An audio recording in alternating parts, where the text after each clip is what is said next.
Overcoming the fear of public speaking. You know that feeling, the one that tightens your chest, makes your hands sweat, and leaves your mind racing with a million doubts? That was me every time I thought about speaking in front of others. The fear of public speaking wasn't just something I dreaded, it was something that paralyzed me. I remember my first big presentation. My heart raced so fast I thought it might explode. The fear was suffocating. But something shifted.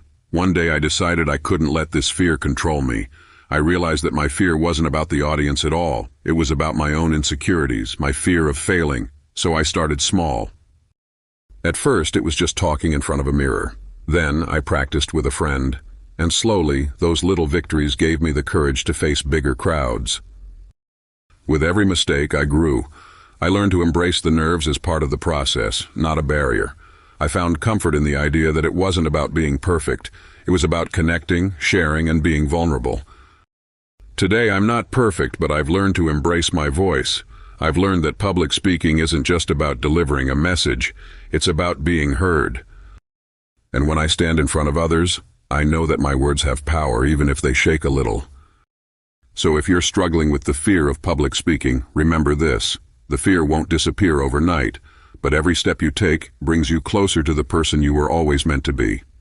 And that person is brave enough to speak, to share, and to be heard. You've got this.